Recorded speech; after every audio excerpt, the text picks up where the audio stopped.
Hi guys, and welcome back to my channel. It is Thursday, so we are talking Turner syndrome.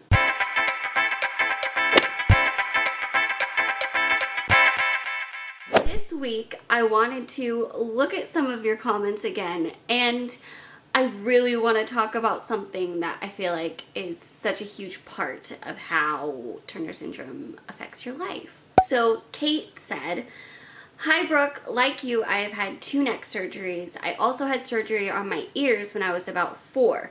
They stuck out quite a bit. I'm not sure if other women and girls with Turner's have this issue.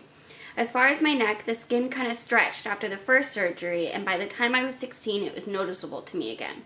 They did the surgery differently the second time, making 2 incisions on either side of my neck.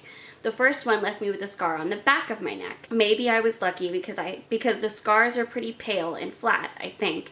But I have heard there are treatments for people with keloid or hypertrophic scars." Thank you for sharing.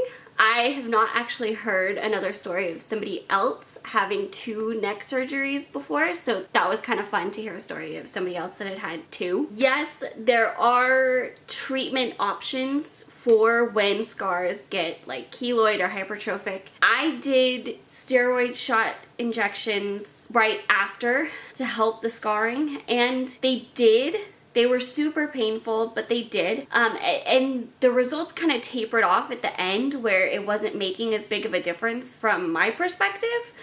Other people that weren't having to do the treatments might have seen more of a result. I might have been a little biased, but I did it for a while and it helped, and they definitely didn't get this bad till a while after, but it was not a fun option. So I am hoping to try to go back to a doctor and find other options to deal with it that don't involve needles or injections.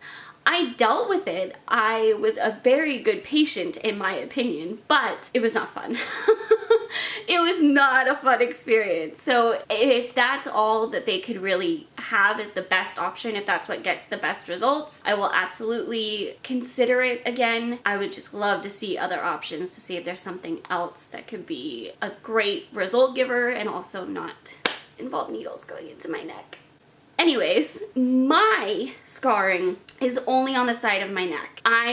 Both of my surgeries were the same surgery, and they were both incisions on the side of my neck. I had somebody comment and ask if I would show the back of my neck, if I was comfortable doing that. I absolutely will. I don't think there's much to see. There's not any scarring on the back of my neck. So I hope you can actually see it.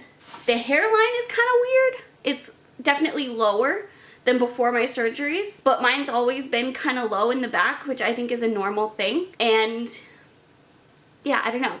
I hope you could see it well enough. I'm not sure if you could. I hope you could see it well enough.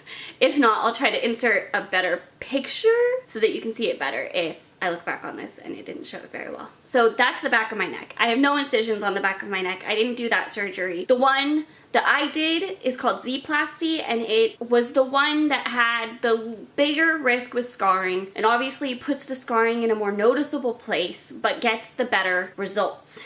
You can pull it tighter. It just ends up with a better result, even though you have to kind of figure out scarring. So I had to weigh my options, and there was like 3 different versions of the surgery that he talked to me about, and I had to kind of go home and do homework and research.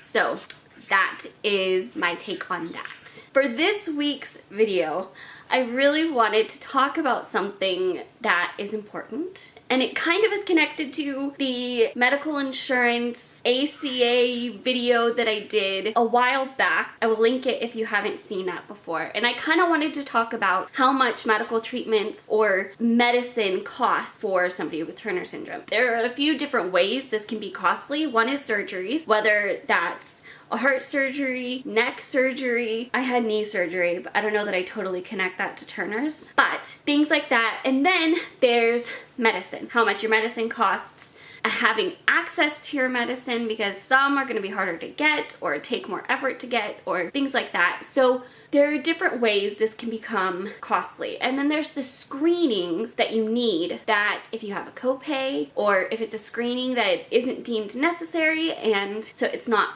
as fully covered, or doing blood work, things like that. My neck surgery, initially, insurance didn't want to cover. They considered it cosmetic surgery and they didn't want to cover it. We fought it with my surgeon, and he kind of wrote a letter saying, look, she has a pre-existing condition. This is not cosmetic. This is functional. Like, it'll actually improve the movement of her neck, and it's a lot more functional than just cosmetic. So it got covered. I don't actually remember what our part was. It wasn't like we didn't pay anything, but we didn't pay the whole thing, and it was a significant amount less.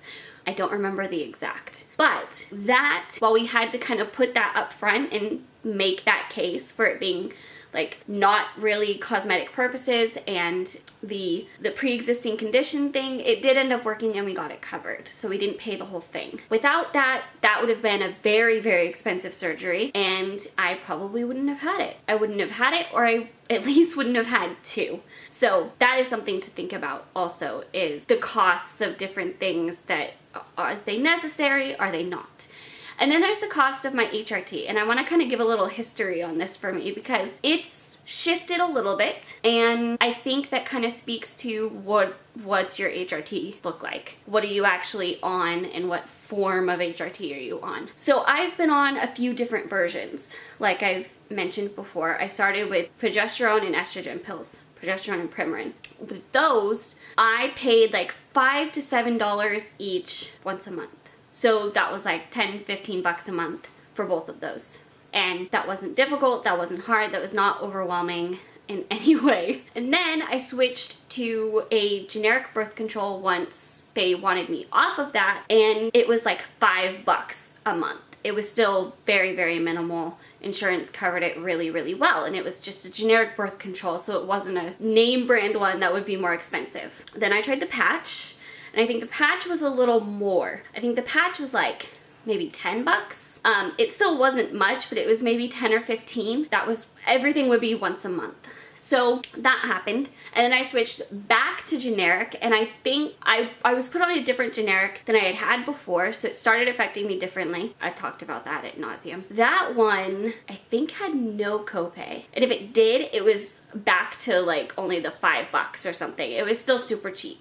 Then I switched to Kaiser, and Kaiser is very interesting because Kaiser only takes Kaiser, and nowhere else takes Kaiser insurance, that I found, at least.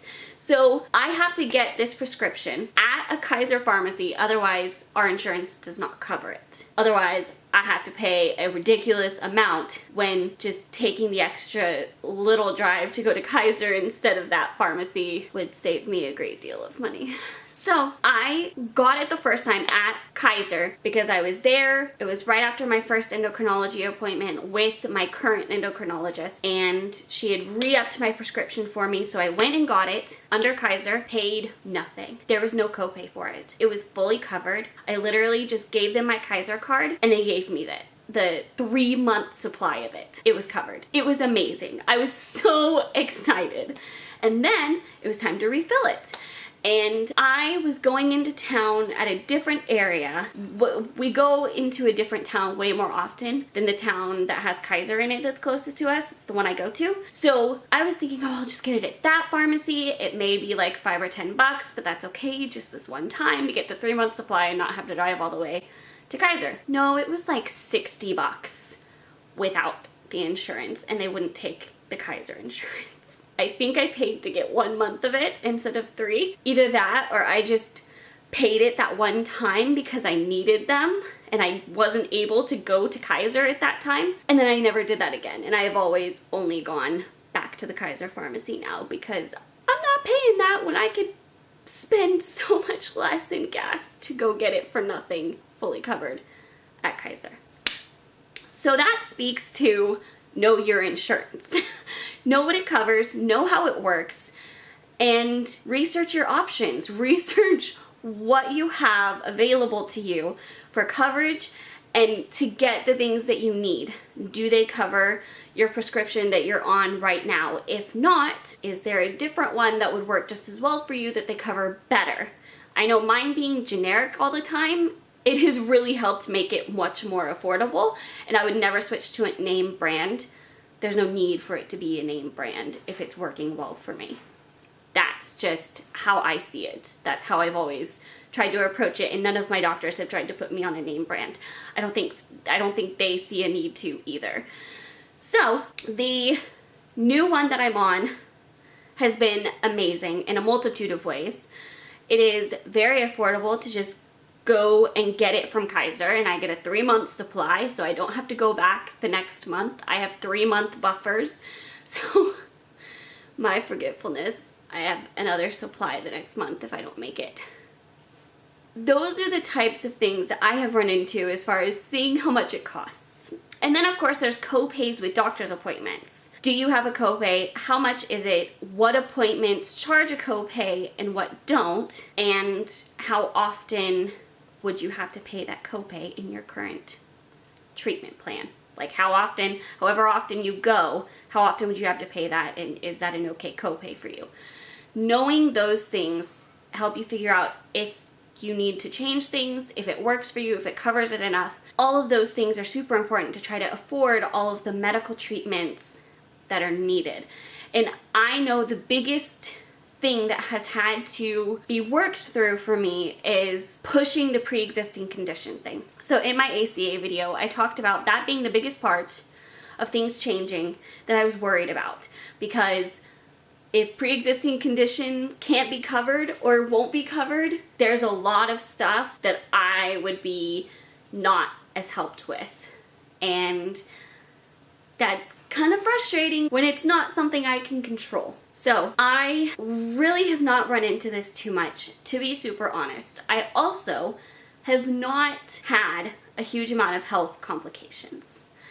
So I don't know how that would affect bigger things, like not a cosmetic surgery, but like heart surgery. And do they fight that? Do they not? I don't know about those things, if that changes anything. It may not at all. But those are things to think about as far as affording the medical treatments, affording what you need, and making sure you have the right insurance for you. And I think that's something important to think about when you're trying to pay for treatments for this and anticipating paying for treatments for it for the rest of your life. It is not something I will ever be able to not have to think about paying for in some kind of capacity, really.